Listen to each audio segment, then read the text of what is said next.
Tonight, Alex and I thought we may share a truly incredible story. When we were doing some of the research on this project, this story had to be included. It was actually brought to us by someone who came by the museum and asked us if we had ever heard the story. And we hadn't. And we had not. It's the story of Jacob Vanderburg. Probably one of the most gruesome murders ever heard of locally. And it's on par with one of the more sensationalist cases in North Carolina history that happened here in Gastonia.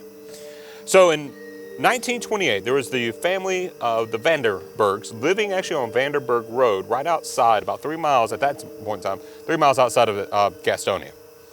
And they had a farm out there, and actually Mr. Vanderburg was known as one of the best farmers in Gaston County. Yeah, very successful. Pretty nice farm. He's known as being very thrifty as well. Yeah. He had a couple of kids. He had 2 daughters, a 12-year-old son named Robert, and he also had a 17-year-old son named Jacob.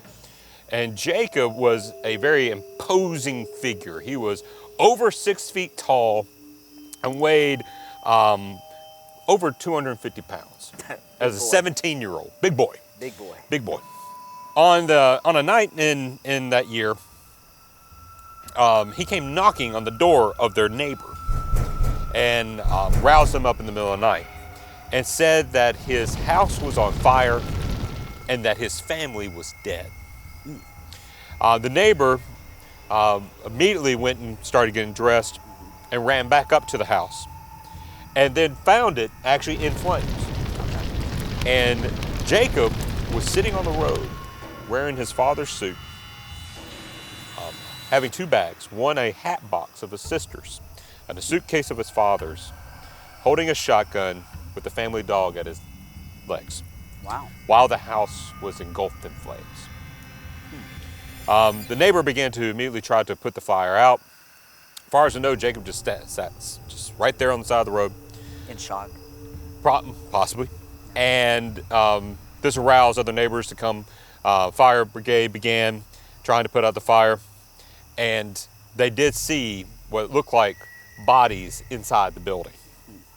When the police arrived, their first suspect actually turned out to be Jacob himself. Because apparently Jacob was known to have a temper and kind of was something that, shall we say, the neighbors in the area kind of looked at cross-eyed. And not the best reputation. Not a great reputation. And in fact, there had been some stories from his family that came out a little later that his father had said that he didn't trust Jacob around his other siblings. His mother said that when they went hunting with Jacob, Jacob never got to carry the rifle or the gun. That's telling. And there was even one neighbor who said that he overheard his father saying, "One day that boy is going to kill us." Ooh. Now, when Jacob was brought in by the officers, he told them that he was awoken by the smoke and was coughing, and he could tell the house was on fire. And he ran into his mother's bedroom and to wake her. And as he put his hand on her, he pulled back what he said was wet blood. That caused him to panic, and he ran out of the house to go get his neighbor. Now, the house, they went into great detail about this and the setup. But basically, when the neighbors were putting out the fire, they did not see the family in their bedrooms. They saw what they thought was the family stacked in the kitchen. Like firewood. Yes, mutilated. And when the police brought this to Jacob's attention during his interrogation, he became quiet and he said, "There's only one person who knows what happened that night, and I ain't talking." At that point in time, he went silent. Well, that was enough for the police officers to keep Mr. Vanderburg locked up. Yes. And as they began to do a further investigation around the house, and ultimately we're looking at him being the one who murdered his father, his mother, his 2 sisters, and his 12-year-old brother, Robert. Can't imagine why. Well, that was the big question. Why? even for Vanderburg, why did he do it?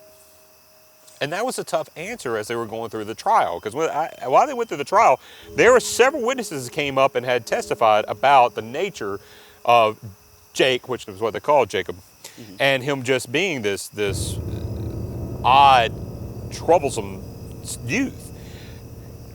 But no one could pin exactly why he would do what they're alleged he was doing. And ultimately, the trial ended in a not guilty verdict, based solely upon that fact that everything was suspect. There was no, smoking gun, shall we say, to put it right at Vanderburg's feet. And also, the officers, policing's gotten, detective work has gotten better over the years. Quite a bit, yes. Especially when it comes to protecting a crime scene. Yes. Because apparently back in 1928, it's just the Wild West, baby. I mean, there was like people going in there trying to find souvenirs. Like there's a story of a kid went into the ashes and pulled up the axe that supposedly was used by Jacob to hack up his family. Just a hot mess. And that was actually brought up in the trial as well as being something of, at least in the newspapers, it was brought up as being, very poo-pooed upon. That led to ultimately Jacob being set free. Well, did they not think he was trying to run? I mean, he had suitcases and everything. Well, that was fascinating thing about the suitcase was it wasn't really set up. Like what he had in his suitcases really didn't, pan out well for a fugitive on the run. No. In the hat box, there were some different clothes and things. And striking enough, there apparently was a clump of his mother's hair.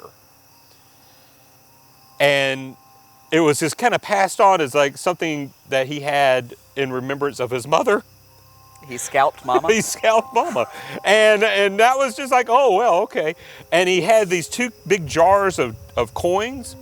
So like, oh, that's what he's going to use to run away? Yeah. But other people came around, no, he just carried around these jars of coins wherever he went. He would just shove them in his overalls and just kind of jingle around town.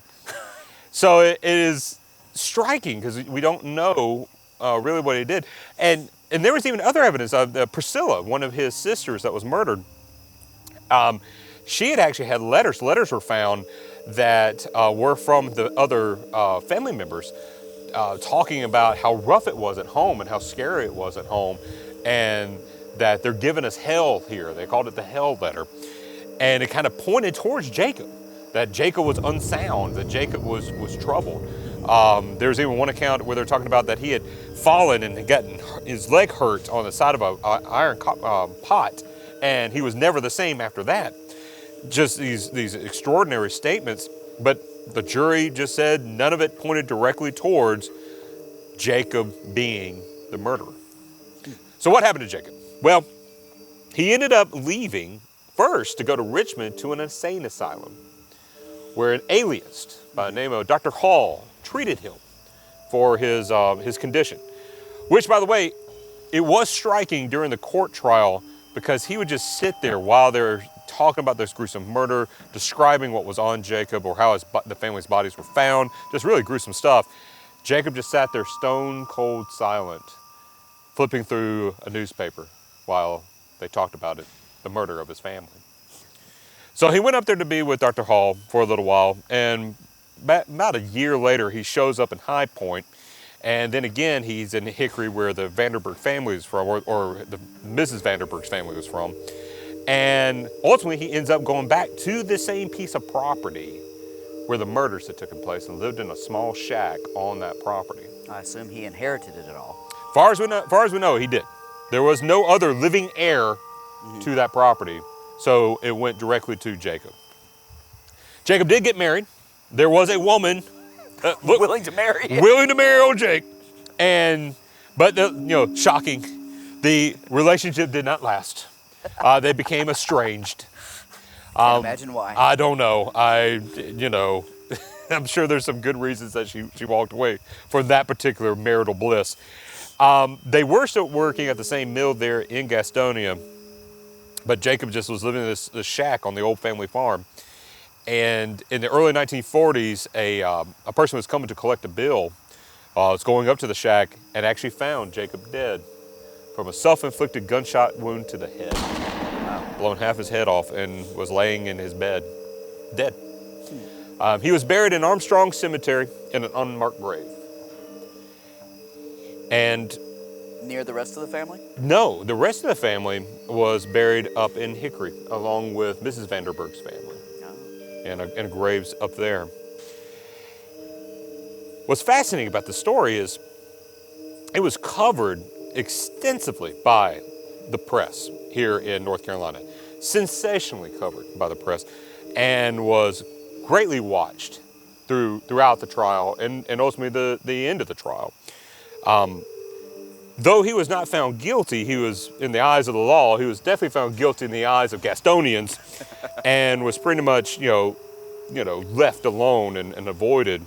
And the story kind of lived on in Gaston County as long as the street was still there, Vanderburg Road.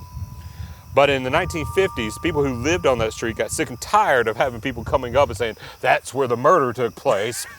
While they're trying to do good things for your property value. No, it kind of keeps it kind of low. So they decided that to change the name of the street, and they proceed the commissioners to do that, and they changed the name to Fairview Drive. So if you go down Fairview Drive, that's the old Vanderburg Road.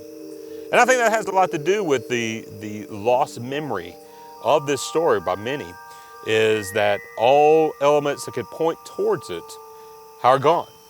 People want to forget. People want to forget. They want to move on. But yet, the story still lingers. And then memory of what happened that night, back in 1928, sticks to that road no matter what its name.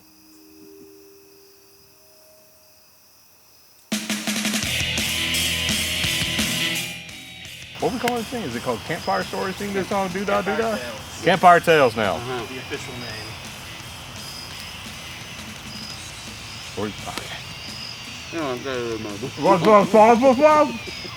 Professional. Shoving sugar in your face. I'm gonna drink. I'm gonna drink.